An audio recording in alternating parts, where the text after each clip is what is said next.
Well, now to our other top story. In an unexpected move, this morning before dawn, crews began reopening 38th in Chicago, the intersection where George Floyd was murdered. The area has been closed to traffic, and it's become a growing memorial for more than a year now. The move angered some in the community. A group even built makeshift barriers to keep cars out. But others believe now is the time to move forward. We have live team coverage on the reaction to this decision. But first, we go to Chris Rapsky. And Chris, city leaders say this is the start of a phased reopening. That's right. This was the first step in reopening George Floyd Square, but it wasn't the mayor or the city council that made that decision. They gave that decision to be made by a grassroots community organization who made the call. At 4:30 Thursday morning, city public works crews began removing traffic barriers, cleaning debris and trash, and retaining art from 38th and Chicago. We have now begun the phased reconnection of 38th and Chicago at George Floyd Square. It's a first step in a multi-step approach to reopen the site of George Floyd's murder. Now it's time for us to begin the process of rebuilding this community. The decision to start reopening was not made by the mayor nor the city, but a community activist group known as Agape Movement. We did go around to everybody in that area who was in that area and tried to bring them to the table and say, hey, let's do this as a community.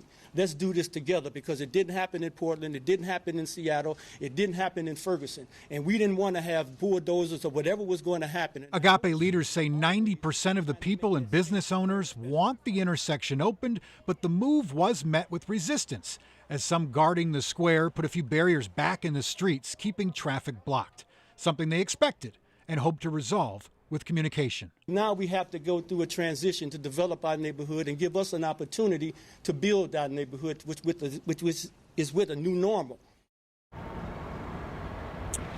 Now, the mayor said the ultimate plan is to have that intersection open up to traffic. That means buses and city services. They also want to preserve the artwork that is there so that they can display that at a future time. They want to keep that fist statue in place until a more permanent statue can be made.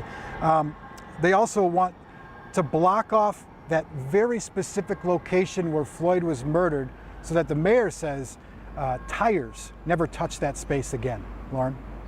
Yes, thank you. And also this morning, while covering the clearing of George Floyd Square, a few bystanders exchanged words with a KARE 11 photojournalist, then pushed and hit him. Community members escorted our journalist from the area. Now, he did receive medical attention and is home and doing okay. This video was shot by Fox 9, who shared it with us. While many in the neighborhood welcome this move, others consider George Floyd Square a sacred space, and they want to keep that intersection untouched. As they told Gordon Severson, they're also upset. They say they were given no warning that city crews were coming in. A lot of emotions here at 38th and Chicago. When we got here this morning, just a few hours after the city came in and removed these barricades, I'd say there are a few hundred people here. And I bet if you asked every single one of them, you would get a different opinion, a different reaction to what happened here today. A wide spectrum of emotions, from people who are happy that this city street is opening up again to people that are furious that the city came in and did this.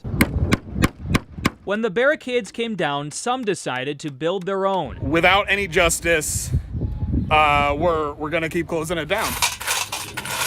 There we go. Using plywood and fencing, even cars and refrigerators to close down the streets. To be here, to be able to express themselves, feel joy, feel pain, feel grief. A flurry of emotions, with some angry over the timing of it all, just 1 week after the anniversary of George Floyd's death. They're not trying to drive cars through here. They're trying to delete history. But we will not let them delete this history. Many at the site were also mad that there was no warning, including George Floyd's aunt, Angela Harrelson, who feels the community should have known ahead of time. You can speak to us kindly, with compassion, and we did not get that. We did not get that, and we deserve that. Many of the business owners were happy to see the street opening up again. Many have been hurting this past year with fewer customers coming through their doors. But they also understand that many in their community are still grieving a year later. Here at 38th in Chicago, we say people over property because we were property.